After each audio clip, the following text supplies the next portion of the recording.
Hello बच्चों, let's read the question. The question is the component of vector R along x axis will have maximum value. Option A, r is along positive y axis. Option B, r is along positive x axis. Option C, r makes an angle of 45 degree with x axis.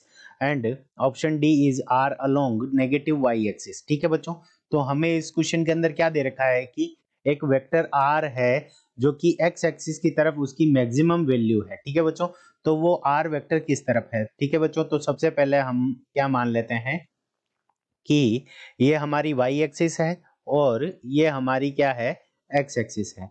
ये हमारा कोई vector r है। ठीक है बच्चों, जो मान लेते हैं कि अभी अपन ये मान रहे हैं कि इसका हॉरिजॉन्टल के साथ में जो एंगल बन रहा है वो थीटा है। ठीक है बच्चों, हॉरिजॉन्टल यानी x एक्सिस के साथ में इसका जो एंगल है वो हमारा कितना है, थीटा है। ये y एक्सिस हो गई हमारी, ये x एक्सिस होगी।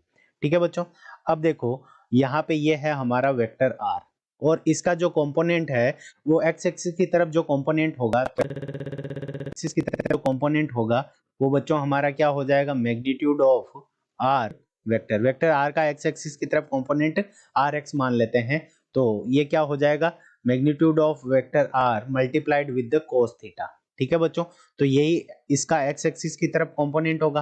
ठीक है बच्चों, अब x एक्सिस की तरफ जो कंपोनेंट होगा इसकी वैल्यू हमें क्या दे रखी है, मैक्सिमम। ठीक है, तो ये हमारा क्या होना चाहिए, ये x एक्सिस की तरफ कंपोनेंट मैक्सिमम होना चाहिए। मैक्सिमम होने के केस में जो cos थीटा की वैल्यू है वो भी हमारी मैक्सिमम होनी चाहिए। और cos थीटा की जो मैक्सिमम वैल्यू होती है बच्चों, cos थीटा हमारा कहाँ से कहाँ तक चेंज होता है, तो ग्रेटर देन इक्वल टू -1 से लेस देन इक्वल्स टू +1 तक ये cos थीटा की वैल्यू चेंज होती है। और जब cos थीटा की वैल्यू 0 होती है, cos 0 डिग्री, तो उस कंडीशन के अंदर जो वैल्यू होती है वो cos थीटा की मैक्सिमम होती है और वो कितनी होती है, 1 होती है।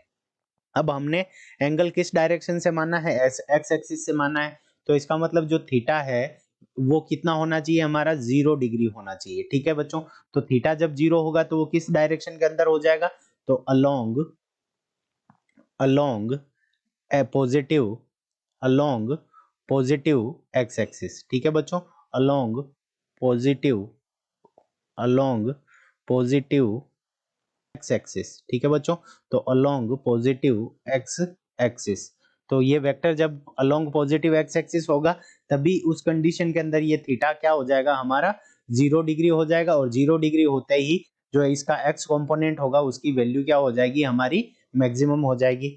सो अब हम देखते हैं कि कौन सा ऑप्शन करेक्ट है, तो option B, r is along positive x axis is the correct answer of this question. I hope you understood it well. All the best.